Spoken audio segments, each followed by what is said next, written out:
Hello everyone, Mr. Happy here, and welcome to Mondays with Mr. Happy, aka Mr. Happy Mondays, the weekly Q&A show where you ask me questions and I answer them. So, videos at the bottom, but this week's videos don't excite me as much as next week's videos. We actually had a lot of Final Fantasy XIV interviews that happened this last week, because there's a bunch of delayed launches from PAX East.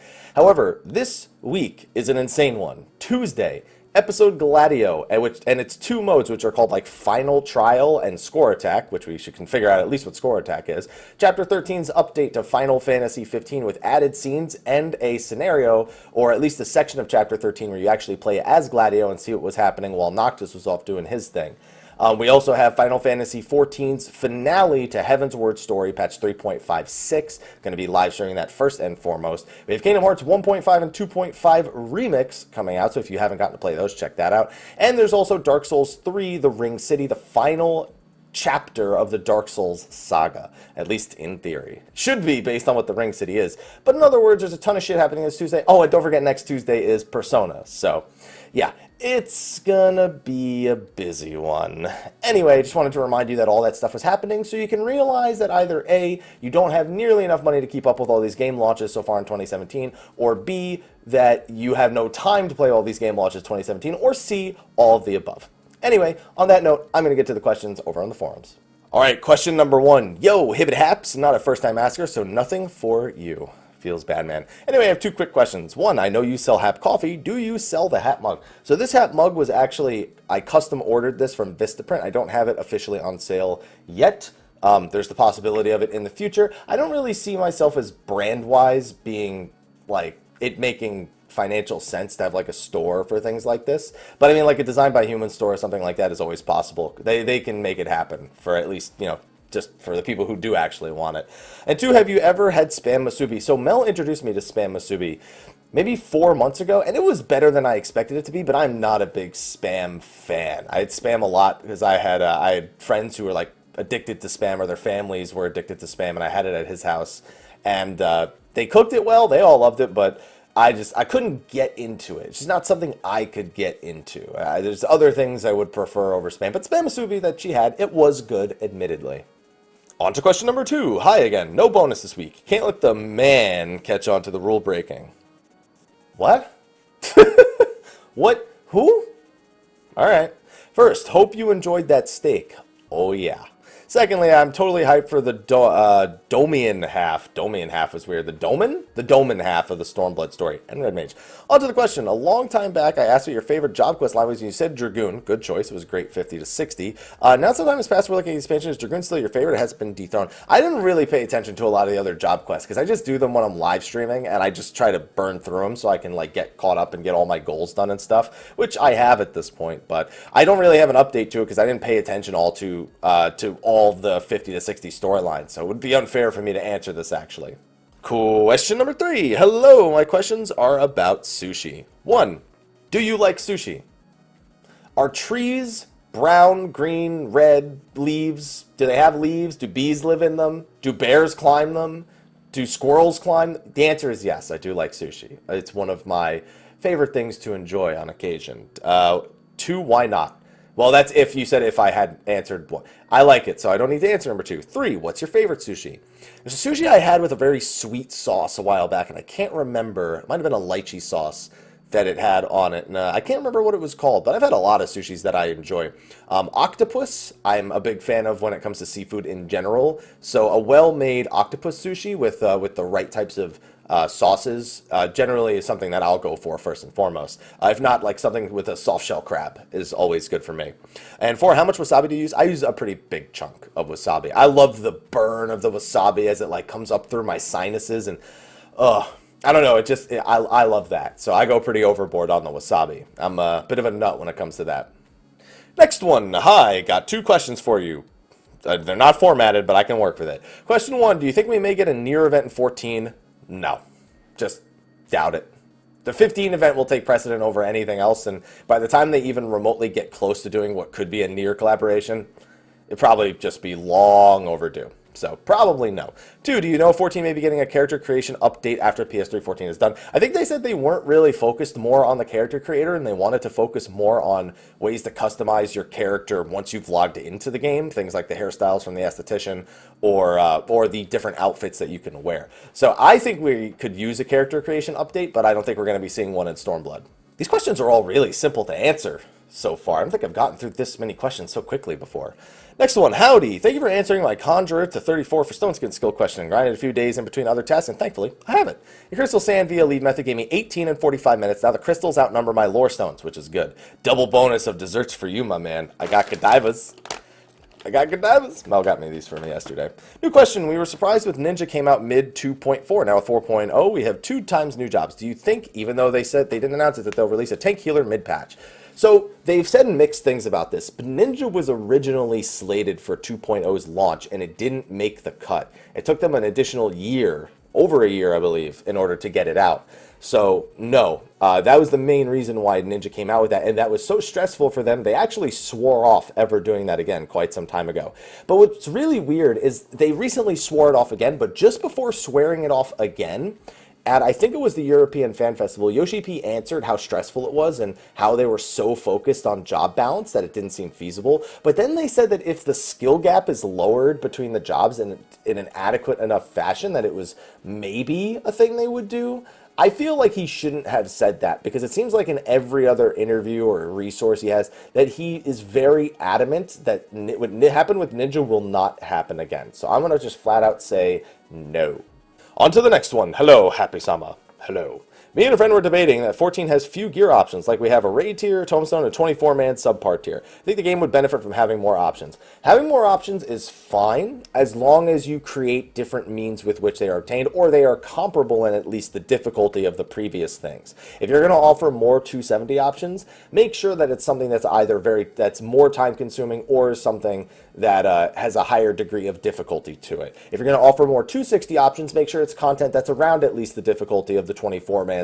And specifically what a Pug 24-man would go through. I don't ever think more options are bad. I mean, Palace of the Dead opened up a weapon option, and a lot of people loved that. Even Diadem, as much as it gets some slack, people have been enjoying the 265 option specifically for their other jobs. And if they're in there and they get a decent 265 piece, I've yet to see someone really be that upset that it was near or equal to or better than their 270 piece. But it needs to be done very carefully. I never think more options is bad, but it just has to be done in the proper manner. On to the next one. Hey, Happy. I already see what kind of question this one's going to be. I'm happy to hear you'll give Xenoblade 2 a shot. The first one is still recommended. Yeah, although odds are I probably wouldn't get to it. I just saw Logan last week. Now I feel old. I saw Power Rangers. Power Rangers was pretty good. If you watch the cartoons growing up, you'll probably have an appreciation for how they did this one. I think it's as good as they could have done taking the more realistic approach or the more like grounded in reality approach, plus it being a movie and not an 81 episode a season series that they're doing. So I had a fun time watching Power Rangers. So I would recommend it if you're not like a Super Sentai purist. Anyway, let's see. So we've got an obsolete idea, an unfortunate suspicion, or how about a new type of tanking?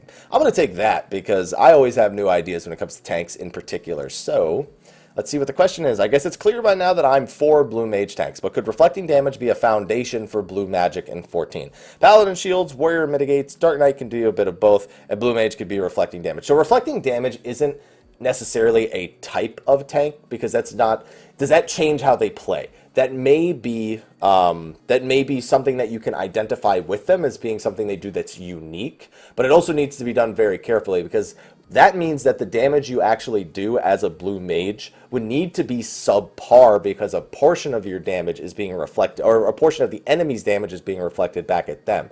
What that creates is the scenario where as an off tank, you struggle a little bit. I mean, you could always technically say when you're off tanking, you don't get that reflect damage option, so it acts as that. But then it still needs to be balanced because your reflect damage option when you're main tanking, if that's going to be what you do to generate enmity primarily, needs to be still weaker than you without that option. So it's a very delicate balance. I won't say no, because I mean we have something like Vengeance, which isn't it's a counterattack. It's not really damage reflection.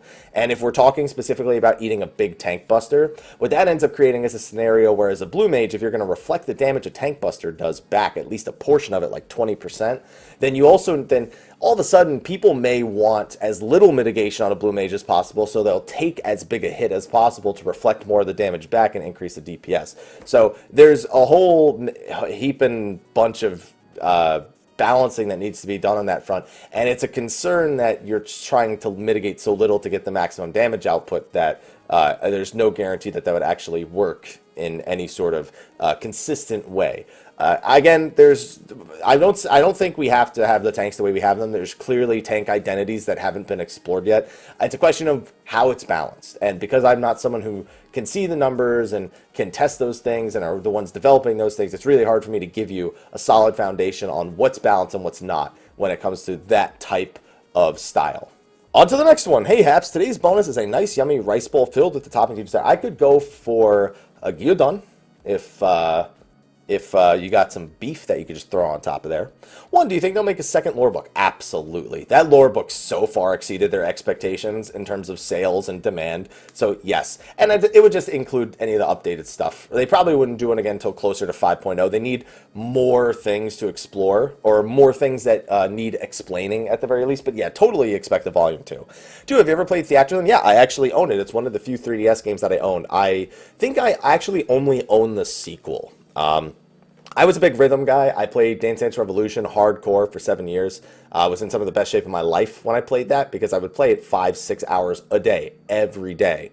And then Final Fantasy XI came into my life, and it was more like 4 times a week. But I would go to the local arcade every Saturday, 20 bucks in my pocket, meet up with a bunch of my DDR friends, and we would just play that endlessly. I even participated in a few tournaments. One of them was actually the grand prize was tickets to an NERD concert, and I believe Pharrell was actually at the place when we were doing the competition. But man, that was a tough one, man. Those were good times back then. So yeah, I've always been a big fan of rhythm games. DJ Max, not Osu, not a big Osu guy, but yeah, DJ Max, DDR, Pump It Up, Beatmania, like I played all those, so Theatrhythm was fun. It's a little easier, and the touchscreen doesn't work precisely the way I'd like it to, but it was still a fun one. And 3, would you play a Gold Saucer version if it got implemented? I always question if it's worth doing that, because they brought that up at the live letter recently. I probably would. I wouldn't play it for Gold Saucer rewards, though. I would just play it because I feel like playing Theatrhythm, which honestly I think might be not that successful in 14. Because generally in the MMO, when you're doing things in the MMO, you're generally trying to progress your character in the MMO. So I don't know that that would necessarily work all too well. I don't think I would do it for Gold Saucer reasons. I would just do it because I kind of want to on occasion. 4, where's Aloha? Not in here. That's all I know.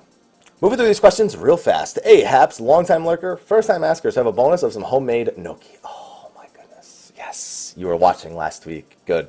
Hit me up if you're ever in Eastern Canada, and I'll make it happen. I got to hit up Tequila, my mod, over on the Twitch channel. I got to hit him up because if I go to that part of Canada and I don't say anything to him, he will not apologize. Okay.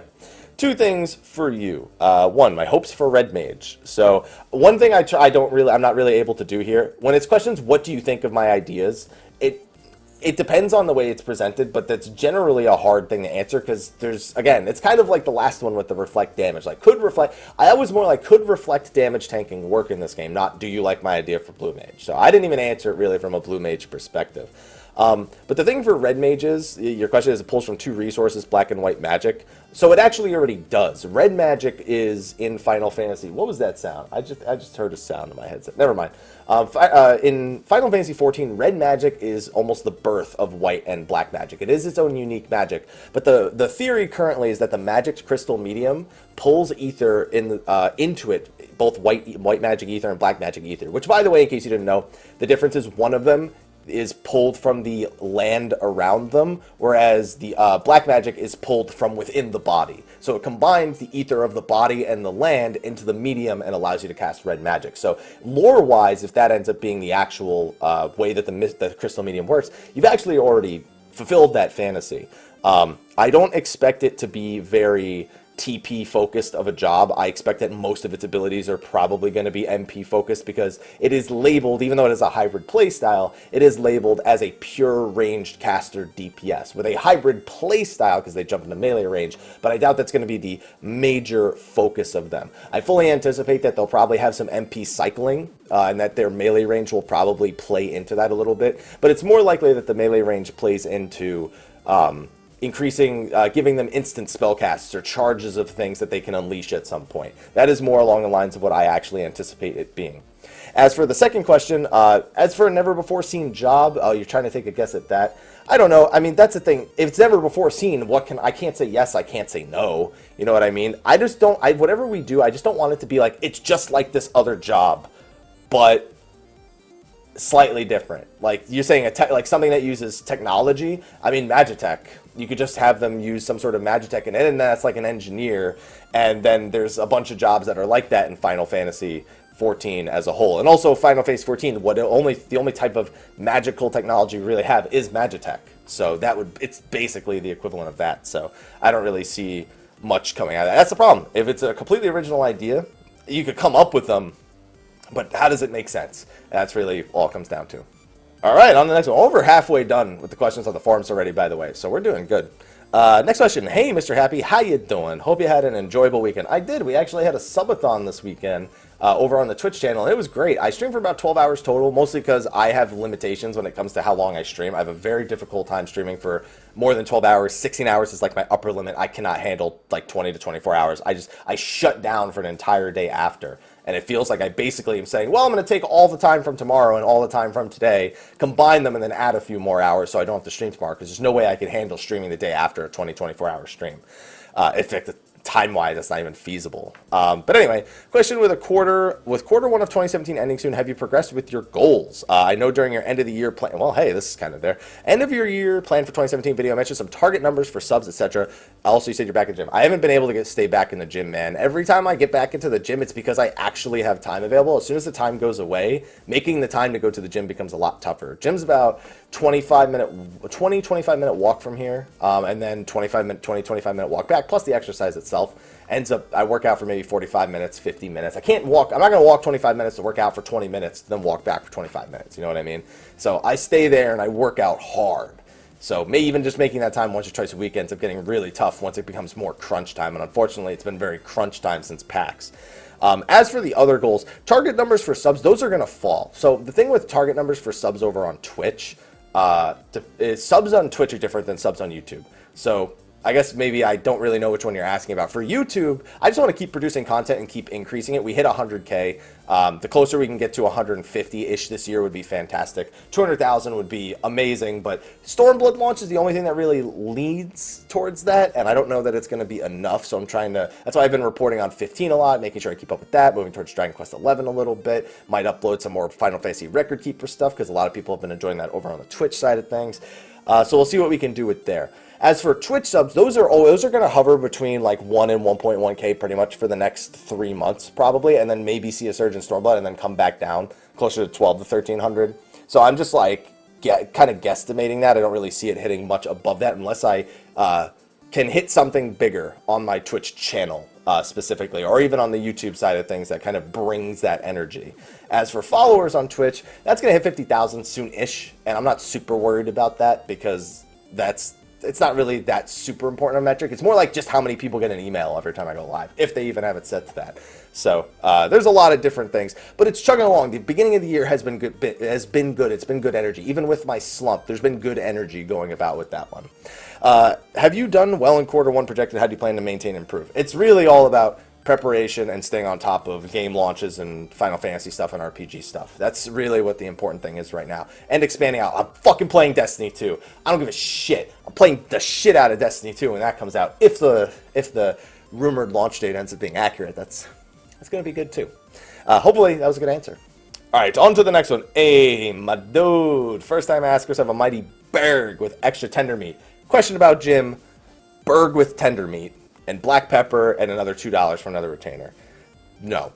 First question, considering Phantasy Star Online 2 at a major 14 event with Odin, how come 14 hasn't gotten similar, where like Dark Falls, Hunter teleports in and we have to fight it as a trial? Because PSO2 is only available in Japan, and yes, people in North America know what it is, but it's kind of weird for us to get it. PSO2 also collabs with like every fucking game imaginable, which is why it's a legal fucking nightmare for that game to ever officially launch in the States, minus the like translation that you could find around the internet. And that's probably a big reason why bringing PSO2 over here is something that's kind of hard in the first place, even in a collaboration form. I don't even know what original content's in PSO2. I know there's a train dragon. That's all I know off the top of my head. Second question, if for whatever reason Yoshi P wanted you to take over creation of 5.0, that's a ball. You know what? Let's just rule out all the logical things that are implied there. Like, I've learned Japanese and I have the qualifications by any means, which would never happen. Let's just throw out all logic on answering this one. What would it be, the main theme or the setting for it personally? I would go to the moon. Well, unfortunately, I don't think if I'm in charge of a game, I can make it go to the moon just to piss this off. So it would probably be moving closer to Garlemald if I had to pick anything like that, approaching Garlemald. But other than that, that's not something that you can just answer in a minute. That's something that requires meetings and testing and forward planning, knowing all the story going ahead. So even just saying that, like, I did go to college to pursue game design, although I didn't go to a dedicated game design college, which, by the way, if you're going to college for game design, go to one that's dedicated for game design. Don't fucking go to some like random IT college to take the game design course, because you're going to end up just going to another fucking college anyway to do game design courses regardless. So, but the part of me just knows that I without knowing the process, it's hard to even think about that, because I'm trying to think of it logically, like where the next place to go is, and without knowing the advancement that's already written, knowing where to go next, it's just not something I could feasibly just make up off the top of my head, because I can't just go there because I want to go there. You know what I mean?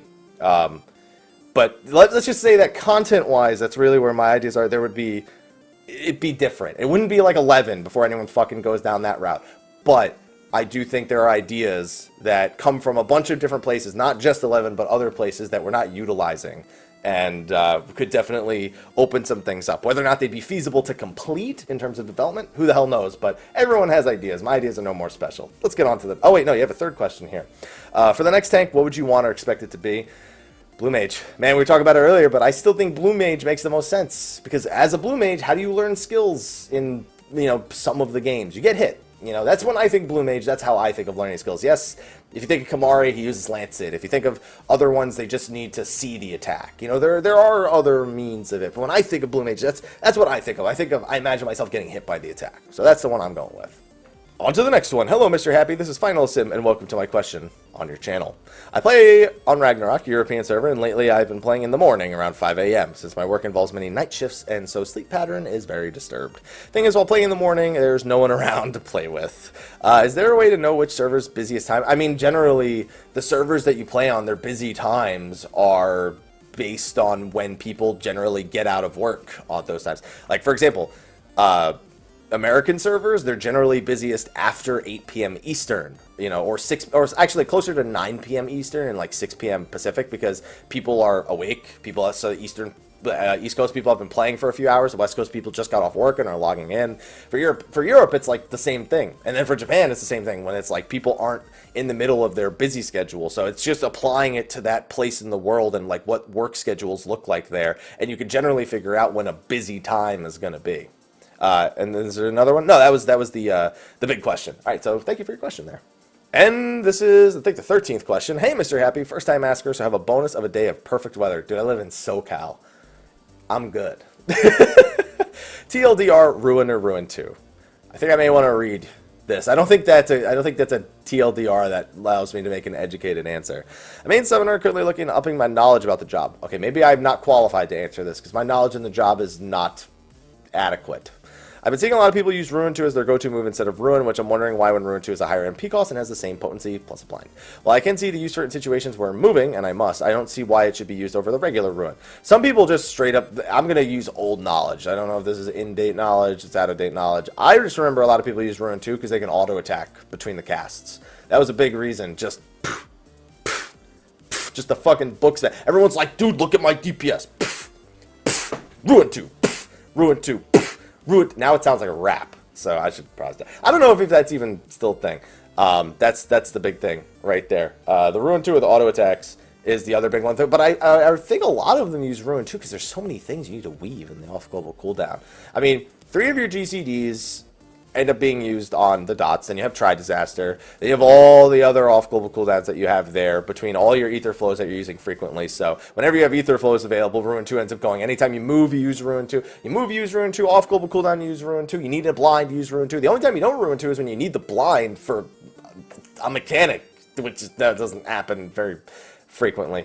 There you go. Yeah. So just that's the difference. You don't just use one or the other. Use Ruin 1 if you don't have any need to use Ruin 2. If you really want to do the book smacks and you want to do the Ruin 2 with the off global cooldowns and shit, then yeah, go with that. Or you need to move. But I mean, there's no reason why you can't just Ruin 1 when you're standing there. The book smacks just, a lot of time you're not even in melee range. But when you are in melee range, it's just, I don't really know if people care about the book smacks anymore. I think that's all it really comes down to. Ruin 1 when you're not moving and you don't have off global cooldowns. Ruin 2 as soon as you have any off global cooldown, ether flow, whatever, and or you need to move. I'm going to just give you the default answer that I don't even know if it's correct anymore. I'm just going to give you that one. All right, this is the last question on the first page. I think there's 3 questions after this. Hey, Haps, currently watching your streamathon and I hope the rest of it goes awesome for you. Thank you. It did go awesome. And you resubbed during it, so you're awesome.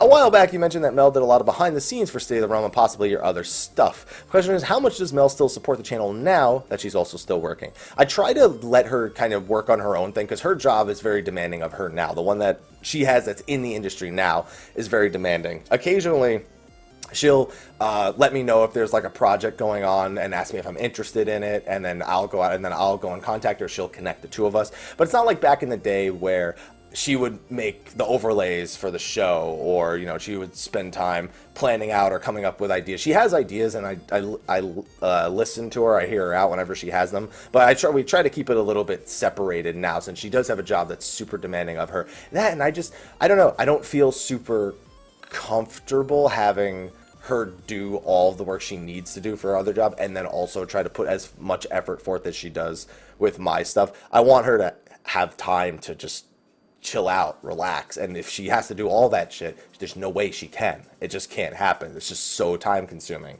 So it's less now, but more because she's a person with limits, and I do not wish to push those limits any further than they've already been pushed. She deserves a good break, good time, and I can take care of a lot of it now myself anyway. So in the things we do need help with, we ask for help with. So it ends up working out pretty well. All right, next one. Happy, joy, joy. I haven't seen Ren and Stimpy in forever. My mother used to call him Sten and Rimpy just to annoy me. I don't know if it's just me, but I've been experienced quite a bit of bad dark nights in my expert dungeons. Dude, I've been experienced quite a bit of bad dark nights since the job released. It's not just expert dungeons. These dark just don't use grit, or do you think it's because they watched Mary's How to Play Dark video and they took it seriously? No. A lot of people had trouble picking up Dark Knight. A lot of people pick it up as their first tank and they don't actually know what they're doing. It just seems like Dark Knight's just that job that they pick up as their first tank and they just don't figure it out. It's like the Black Mage who never figures out by the time he's level 60 that he's supposed to be using Fire 4 instead of Fire 1, or he's not supposed to be spamming Fire 3. It's just, you're just running into people who just never took the time to learn, and that happens. And trust me, I've seen it with Dark Knight a lot. I've seen it with Black Mage a lot. I've seen it with every job a lot. But it happens. And it's just, you're like the outlier. You just hit a bad luck streak with this one. I'd also like to add to that last question with the cut there that just because they're not using grit doesn't mean they're not good. It could be a very calculated use of turning off grit. I assume that's not the only thing you were talking about. You use that as an example. And I assume, because some people, when they say they don't use grit, they mean the tank literally never once turned grit on. Like, not to generate enmity, they've never used it. Or and it's when you tell me that they don't use grit, it's when you tell me they don't use dark side that shit gets really bad. But I mean, turning grit on to like get enmity for the first couple hits and then turning it off to AoE is like, or to hit a boss, that's normal. That's very normal attitude. All the tanks do stuff like that once they're super experienced. Paladins will go Sword Oath and Warriors will go Deliverance. It's for Dark Knights, they they turn off grit and they start spamming blood weapon instead. So it doesn't necessarily mean they're not playing it correctly. So I guess without more information, you could just be seeing them playing correctly or confidently with their cooldowns, but seeing grit is off and just being like, what the fuck are you doing? So either way, it could be possible. All right, on to the next one. Hey, Mum, I'm on TV again. Does your mom watch this? Maybe. Allow me to replace your current cookies with better ones. Come on now. Chunky memes and scotch. I don't even know what kind of cookie memes are. Normally, there is usually one DPS opener that's considered the best, but there exists some slight variance here and there. Do you believe that there is one true opening and denounce all others? Do you not care as long as the DPS is there? So your opener is what creates outliers in your overall DPS across the fight. When you do an opener, it creates a higher total that increases the median amount.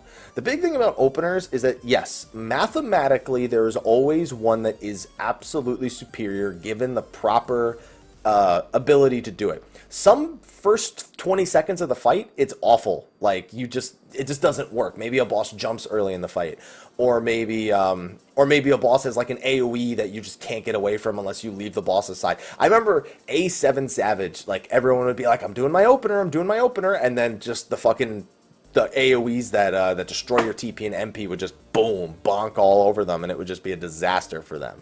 And so sometimes it works out. People just do it like normal, and then it just doesn't work out. But it changes depending on the fight. Some people might be playing with 200-300 latency, and they have to do a different opener. That's pretty common for Ninja, even with the buffs, for people to do slightly varied openers depending on what their latency is. So it can change, and different fights can demand different openers out of you. But given an optimal scenario, every single scenario has an absolutely 100% mathematical optimal opener. My thing is some people literally only practice the opener and don't learn how to maintain DPS the rest of the fight, and that is super important. It's like, yeah, I got the opener down, yeah! And then my fucking dots fall off for 80 seconds, and they're not even paying attention to that. And, they're like, oh, I missed my... I'm just going to use Bard as an example.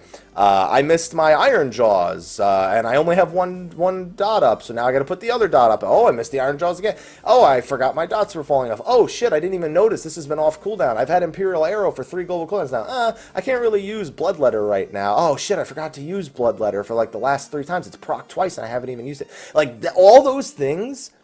People missing off global cooldowns, or like delaying them, or refusing to use them when they come up, or not knowing how to pair them properly, or having dot downtime or debuff, or they're losing debuffs, they have debuff downtime, they're not maintaining their personal buffs like heavy thrust, straight shot. Those matter so much more than just perfecting your opener, because your opener is 30 seconds out of the fight. What you do with the rest of the fight is the rest of the fucking fight. The rest of the fight isn't just your opener. You're not just chugging along till you do your exact same opener again. You got to learn buff pairings and timings and things like that. It's very important to that degree to focus on that as well as your opener. Getting both of them down should be your focus, not just one. As for the second thing, if Stormblood added a piracy system, do you think it would do well? No. I mean, I'm assuming you mean like you can steal shit from people, you can be a murderer, and people can hunt you down. It's just, I don't think it would do well in Final Fantasy XIV.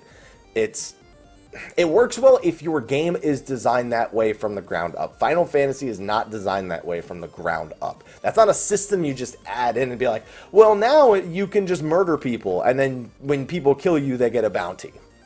That's, first of all, that introduces open world PvP. If your game's not designed for that in the first place, introducing it's a pretty big deal. And it's a very severe type of open world PvP. It's not just like a general, hey, I can PvP wherever I want kind of thing. It's literally... I'm level 8, and this dude just keeps murdering me, and there's nothing I can do about it. Trust me, this is not the kind of community for that. Arcade is built with those principles in, and the people who are going to it knowing that, and they're playing it for that reason. That would do atrociously in Final Fantasy XIV. More severe backlash than Lords of Verminion even would happen if that happened in Final Fantasy XIV. And this is the last question over on the forums, then we can take some live Twitch questions. Hey, Happy, decently new viewer, first time posting. Welcome. Been watching your... Oh, I see who asked this question. This person told me they were drunk when they asked it, so they don't even really remember the question. So we'll see what kind of question this ends up being. Been watching your live stream religiously lately. Had fun with the subathon. Have a bonus of the Vaughn BSB you've been wanting so bad. I got it. I got it. On to my question. I played quite a few MMOs, WoW being my main one for, quite some time. And I've been having a lot of fun with 14, but I always ran into this wall once I got decently geared and close to endgame where I would struggle finding a guild that is interested in hardcore raiding. I want to get really geared up and clear the hardest raid whenever possible when I play an MMO, and I don't know the best way about finding a group for it, I guess. I'm not personally at this point yet in 14, but this is just something I thought would be a good question. So, it's generally about finding a window. Recently, with the introduction of the Raid Finder and the Crossover Party Finder, a lot more learning parties and a lot more A9 and A10 Savage clears became a thing. So it is actually somewhat feasible that you could find it when Stormblood comes out with people who are freshly leveled to 70 and are looking for new players in a group. And that's generally the best time to try to get into the scene, to find people who are serious about progressing. But keep in mind, you can also end up in the place where you are with people that say they want to raid super hardcore, and they don't actually perform. They're players that are, you know, just not willing to go away from the way that they play the game, or to improve, or to work on their gameplay at all. And it's a lot of talk and not necessarily a whole lot of action. But those are generally the best times to try and find a group, is when new raid tiers are out and groups are recruiting, even for first-time learning in raids. And that's tough. Getting into the hardcore endgame scene, it definitely takes getting some recognition. Even doing things like doing really, really well in Extreme Primals, like topping parses and doing really well in that. Even just that can at least help with the recruitment process, even if you have no raid experience. If you go into, like, let's say that 2600 is considered average DPS. I'm just throwing a random number out there, not based on gear. 2600 is considered average for a primal, and you do like 3300, and that's like upper echelon. And you get that video and you get that parse, and you share it with the guild that you're applying to, and they go, wow, he performed way above average on this.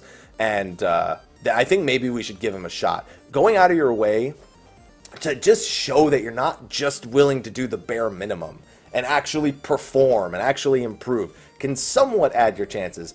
Some hardcore guilds don't care about that, but some groups will see that and see that you're trying really hard. You're not just playing average. You're going out of your way to play your job above average. That matters. That matters. It's just about finding the groups that care about it. There you go. But anyway, that's going to be the last question that I answer from the Dream Network forums. Now we're going to take questions from the actual Twitch chat. So, Twitch chat, blow me away.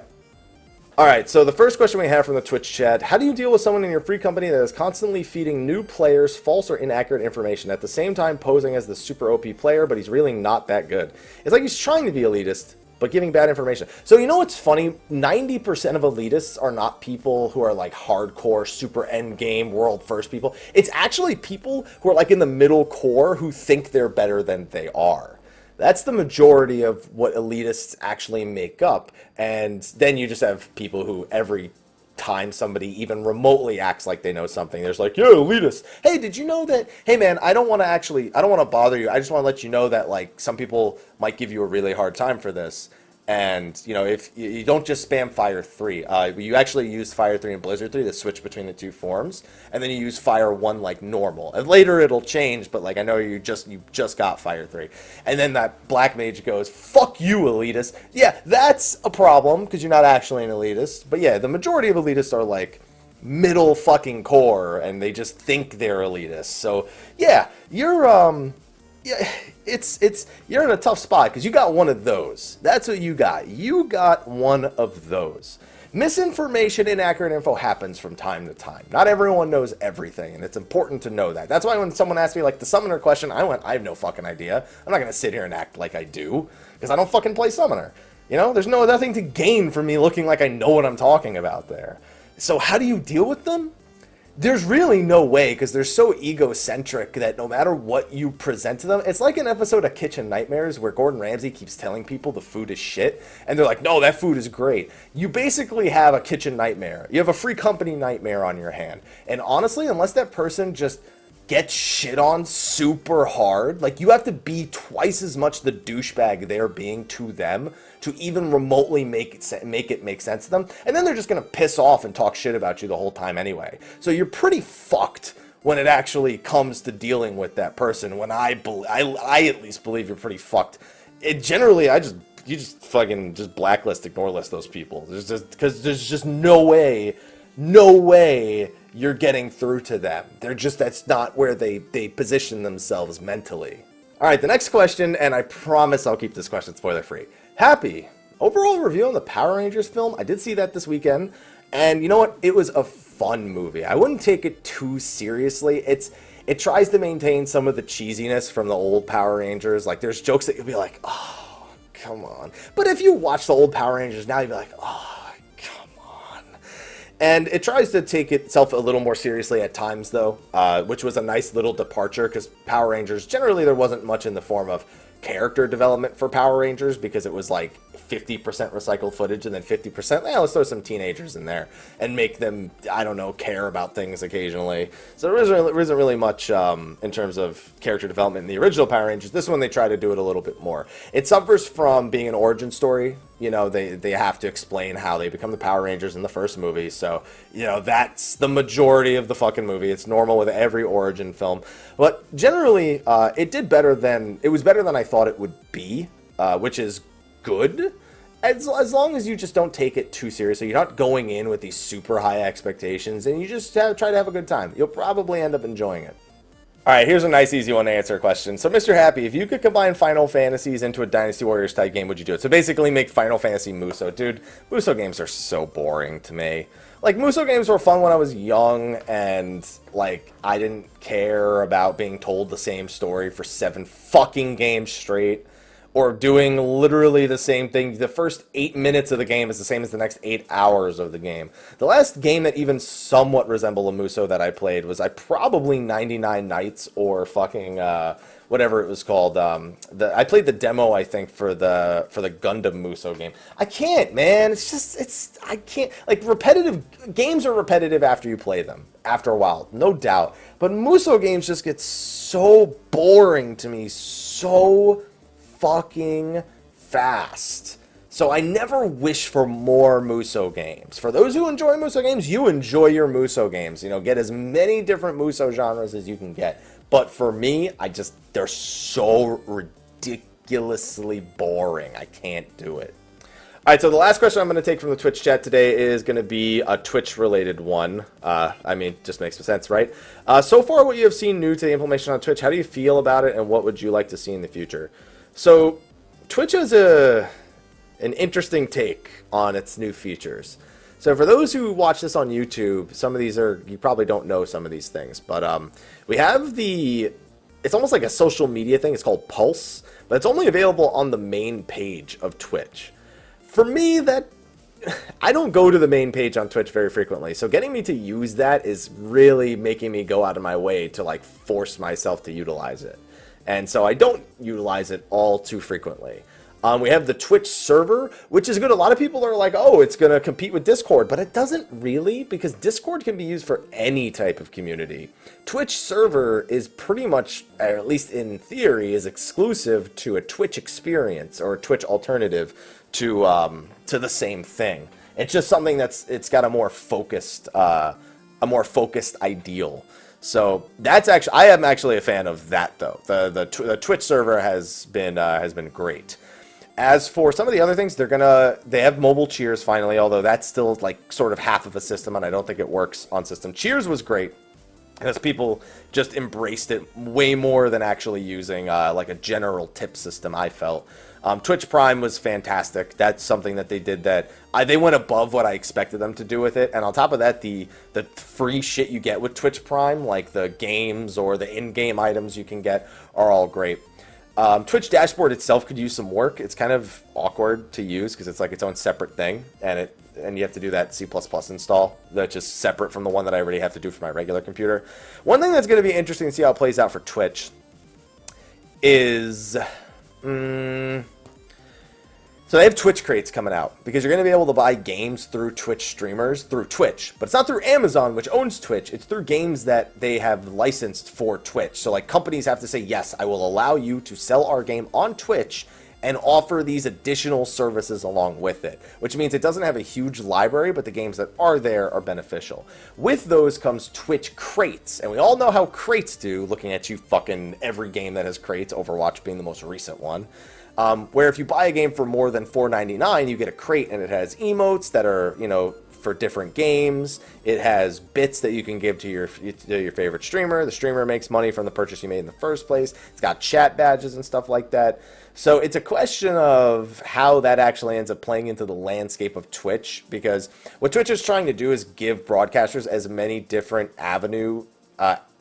or revenue choices as possible, revenue streams. So if you're not someone who gets a lot of subs, but you sell a lot of games on your channel, then that's a revenue stream that makes your stream more sustainable. If you're someone who has a lot of subs, or you're someone who has a lot of subs, or you're focused on subs, then having Twitch Prime allows you to, you know, give people sort of an easy incentive for allowing people to sub. If you're someone who, you know, has a lot of fun API stuff on your stream for cheers, and you can make people have tons of fun with that, then you could focus on that.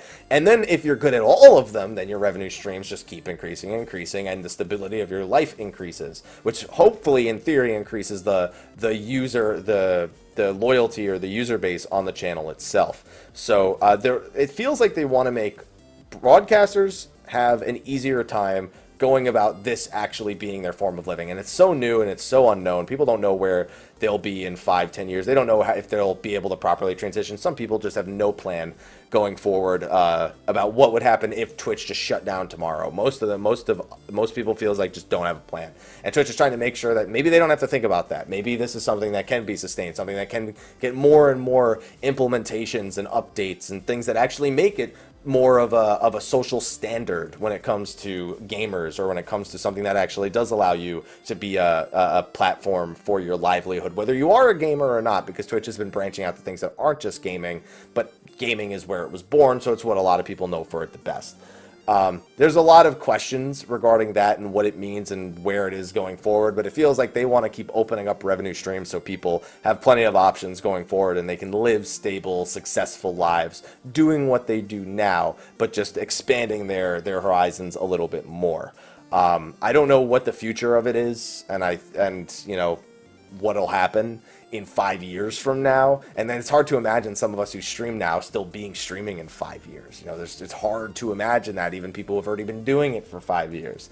So a lot of questions, not a lot of answers. So it's going to come down to just a bit of patience and a bit of watching to see what Twitch keeps doing, and to see if these ideas pan out, if they grow the platform, if the platform stabilizes, or if a competitor comes and stomps them out. Who the hell knows? But we'll just have to wait and see. But anyway, that's going to be the last question I answer from the Twitch chat. Thank you for your questions, guys. They were some pretty good ones. We had a lot of ones I had to skip over and just answer in like 1 or 2 questions and not include actually in the video itself. But yeah, those were good ones. Thank you, everyone, again, for those of you watching on YouTube. Videos at the bottom. So quick thing about videos at the bottom. Videos at the bottom, you're no longer going to be able to click those as of May 2nd. I'm going to just stop using annotations now, because Twitch is removing the ability to add annotations to videos on May 2nd. So basically, you either have to use the end screen thing, which I'll probably just start using that instead. Instead of saying videos at the bottom, check out the videos in the end screen or something like that.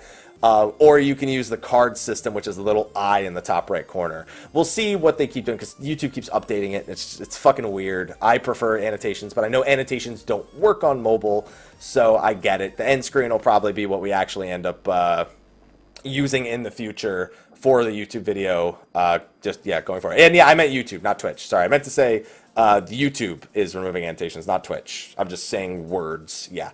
But annotations that were in the old videos are still going to be there. You just can't add annotations to new videos. Anyway, I just wanted to do that little announcement. So no more annotations over the videos, just end screen, and maybe I'll include them at the bottom just as a quick little highlight to bring your attention to them. I don't know. We'll see, but the format's going to be changing. Anyway, I'm going to hang out with the Twitch chat for a few more minutes. I'm going to wrap up and go get some lunch. Thank you, everyone, for joining me for this week's episode of Mondays with Mr. Happy, and I'll see you next week, where we'll have a lot of shit will have happened by then. So hopefully it's a good time. I'll see you then. Until then, take care.